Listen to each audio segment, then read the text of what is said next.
तो hello friends, welcome back to my channel. और friend, आज की वीडियो सीरीज के अंदर हम बात करने वाले हैं RGPV B tech first year basic electrical and electronics engineering के यूनिट वाइज कुछ इंपॉर्टेंट टॉपिक्स, यानी कौन कौन से ऐसे टॉपिक्स हैं जिन टॉपिक्स को आप कवर अप कर लेंगे तो आपका काम हो जाएगा, कोई दिक्कत परेशानी नहीं होगी और आप बेहतर ग्रेड के साथ एग्जामिनेशन को क्लियर कर लेंगे। उसकी रिगार्डिंग आज हम लोग बात करने वाले हैं।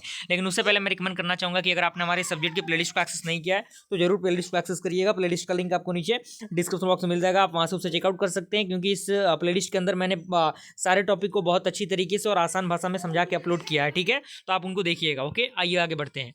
तो यूनिट नंबर 1 आपका है डीसी सर्किट। ठीक है, जिसमें आपको करना क्या है, कौन कौन से टॉपिक मैं आपको पहले ही बता देता हूं। किरचॉफ लॉ आपको पता होना चाहिए, जिसमें किरचॉफ का करंट लॉ, वोल्टेज लॉ पता होना चाहिए, सुपरपोजिशन थ्योरम आपको पता होना चाहिए, थेवेनिन्स थ्योरम पता होना चाहिए। यानी ये 3 theorem, Kirchhoff law, superposition theorem, Thevenin's theorem, आपको टू द पॉइंट आपको पता होना चाहिए। उसके साथ साथ आपको कह सकते हैं कि star to delta nodal analysis, mesh analysis, यानी पहला आपका ये, दूसरा ये, तीसरा ये, चौथा आपका nodal and mesh analysis, and last आपका क्या है, स्टार डेल्टा ट्रांसफॉर्मेशन।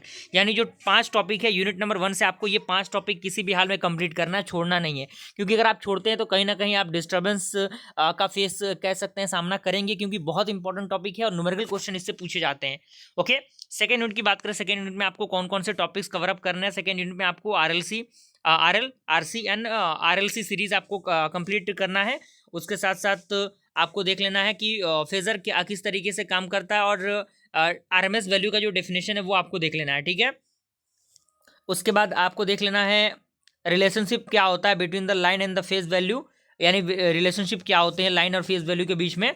ठीक है, उसके बाद आपको देख लेना है 3 फेज सिस्टम के अंदर, यानी power in balanced and unbalanced 3 phase system, और उसके जो मेजरमेंट्स है वो आपको देख लेना है।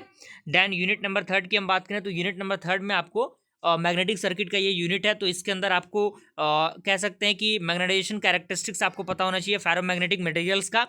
उसके साथ साथ आपको पता होना चाहिए सेल्फ इंडक्टेंस क्या होता है, म्यूचुअल इंडक्टेंस क्या होता है।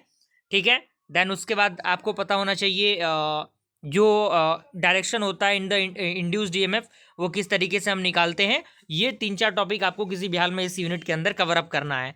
उसके बाद आपको कंस्ट्रक्शन पता होना चाहिए सिंगल फेज ट्रांसफॉर्मेशन का, ट्रांसफर का, यानी इसका कंस्ट्रक्शन प्रिंसिपल और वर्किंग आपको प्रॉपर नॉलेज होना चाहिए इसका। देन यूनिट नंबर 4 की हम बात करें तो इसके अंदर इलेक्ट्रिकल मैकेनिक्स है ये। ठीक है, क्योंकि वो तो आपका बेसिक इलेक्ट्रिकल का पार्ट था और ये मैकेनिक्स का पार्ट है यहाँ पे। तो इसके अंदर आपको देख लेना है डीसी मशीन का जो कंस्ट्रक्शन है, वर्किंग है, वो देख लेना है। और उसके बाद आपको कह सकते हैं इसके अंदर आपको 3 फेज जो मोटर है, ये 3 फेज इंडक्शन मोटर जो है, 3 फेज इंडक्शन मोटर, वो आपको देख लेना है। देन उसके बाद आपको देख लेना है एप्लीकेशन क्या है डीसी मशीन का। ठीक है, ये आपको 3-4 टॉपिक इसके अंदर देख लेने हैं। उसके बाद यूनिट नंबर 5 की हम बात करें तो यूनिट नंबर 5 में आपको डिमॉर्गन्स थ्योरम देख लेना है, क्योंकि बहुत इंपॉर्टेंट टॉपिक है। डिमॉर्गन्स थ्योरम डायरेक्टली एग्जामिनेशन में पूछे जाते हैं, और नंबर सिस्टम क्या होता है और किस तरीके से हम उसको कन्वर्ट करते हैं, बहुत अच्छी तरीके से मैंने एक प्रॉपर वीडियो के अंदर उसको अपलोड करके कह सकते हैं बता के मैंने अपलोड किया, जो कि आपके लिए बहुत बहुत बहुत इंपॉर्टेंट है। ठीक है, उसके बाद आपको सेमीकंडक्टर देख लेने हैं, क्या क्या सेमीकंडक्टर होते हैं, कितने टाइप के होते हैं, और वीआई कैरेक्टरिस्टिक्स क्या होते हैं। बस अगर आपके पास समय है तो आप सारे टॉपिक को देख ही सकते हैं, लेकिन कम से कम इन टॉपिक्स को आपको किसी भी हाल में कवर अप करना है, जिससे कि आपको कोई परेशानी दिक्कत ना हो और आप बेहतर से बेहतरीन स्कोर जो है वो एग्जामिनेशन में कर सके। ठीक है, तो इसके प्लेलिस्ट को एक्सेस कर लीजिएगा, नीचे लिंक मिल जाएगा, और टेलीग्राम ग्रुप में भी जुड़ जाइएगा, जिससे कि आप नोट्स वगैरह एक्सेस करना चाहते हैं तो आप कर सकते हैं। ओके, तो मिलते हैं अगले वीडियो में, तब तक के लिए थैंक यू।